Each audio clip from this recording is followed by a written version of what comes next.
দক্ষিণা দিয়েছিলাম গুরুদেবের চরণে। কেউ 10 টাকা, কেউ 20 টাকা, কেউ 50 টাকা, কেউ 100 টাকা।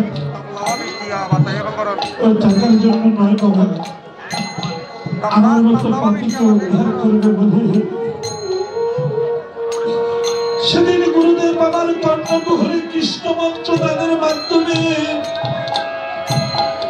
আমার সমস্ত পাপ তার কাঁধে তুলে দিয়ে আমাকে পবিত্র করে দিয়েছেন। আর আমি সেই পাপী গুরুদেবকে চিনতে পারলাম না। একবারও গুরুদেবের চরণে গিয়ে বলতে পারলাম না, হে গুরুদেব, তুমি ছাড়া এই জগতে আমার আর কেউ নেই। তুমি আমার, আমি তোমার, তুমি কৃপা করে তোমার চরণে আমাকে আশ্রয় দান করো।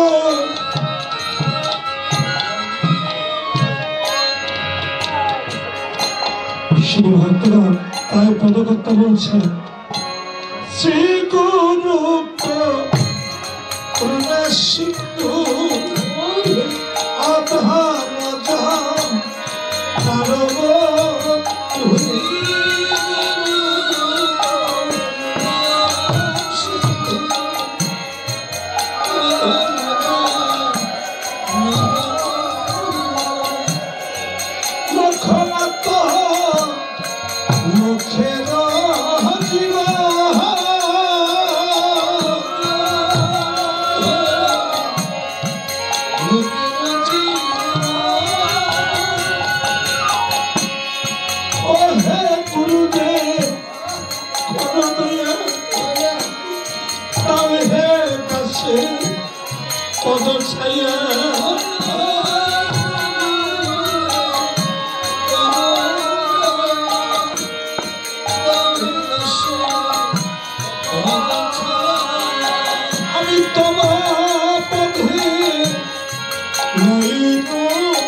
চরণে শরণ নিলাম।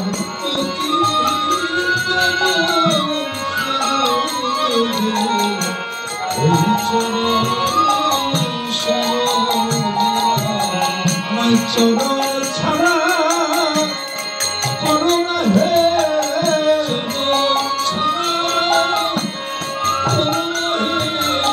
গুরু আচার চরণ ছাড়া করো না হে।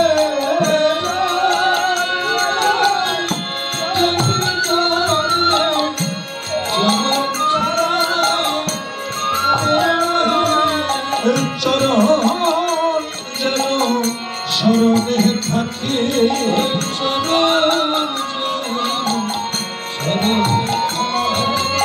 আমার প্রাণ পাখি সবার আগে গুরু চরণ যেন শরণে থাকে।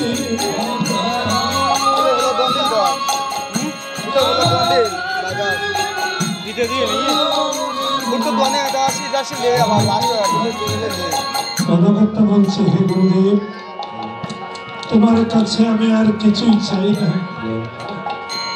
আমি লোকের মুখে শুনেছি যম ভয় তম নয়।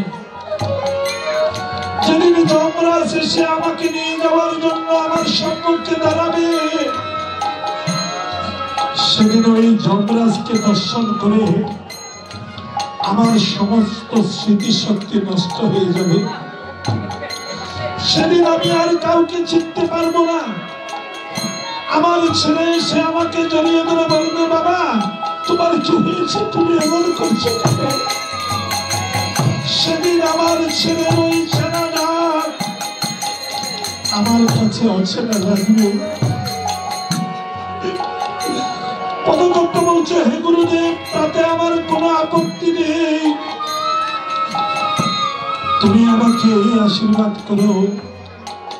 সেদিন এই জগতের সমস্ত কিছু ভুলে গেল, তোমার চরণ খানার গোবিন্দের নাম খানা যাতে আমার দুঃস্মরণ না হয়।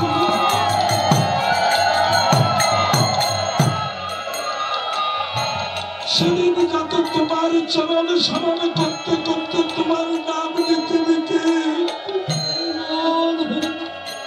আমি মৃত্যুকে আলিঙ্গন দিতে পারি। কারণ সেদিন ওই ভবনদীর ঘাটে গুরু ছাড়া আমাদের বান্ধব বলতে আর কেউ থাকবে না। সেদিন আমাকে আপনাকে সবাইকে কেঁদে কেঁদে বলতে হবে, গুরু আর তো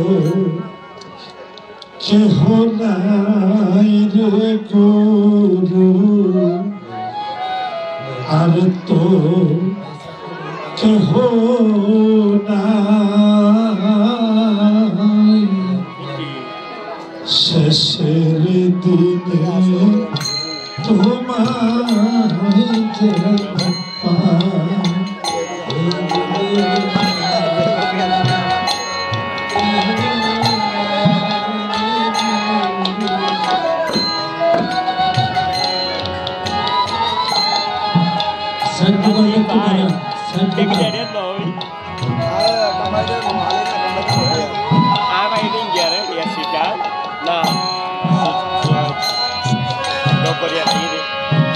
যে সংসারে হাজত খানা, এ সংসারে হাজত খানা, হাতে মোনা নাহি চাই, নিধান কালে তোমায় যেন পাই। সংসারে হাজত খানা, সংসারে হাজত খানা, হাতে মোনা নাহি চাই, নিধান কালে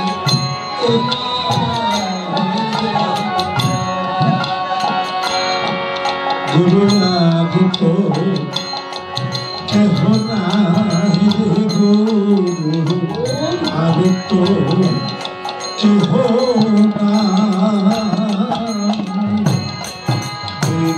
কালে তোমায় যেন পাই।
যশোদানন্দন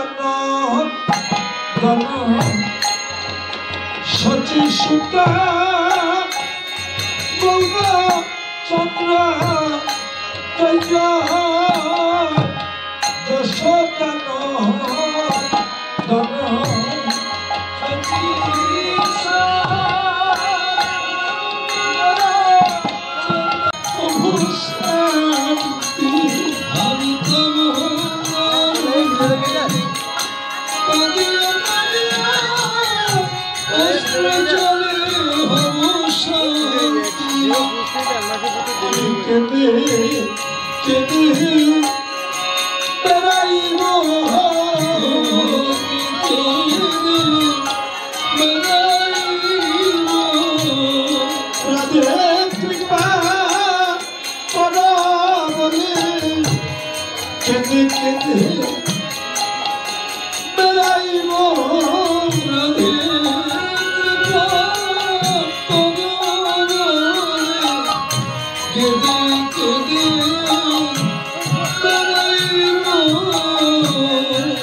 গোবিন্দ জানতেন রাধারানীর যদি কৃপা না হয় তাহলে তিনি কোনোদিন হা কৃষ্ণ বলে কাঁদতে পারবে না।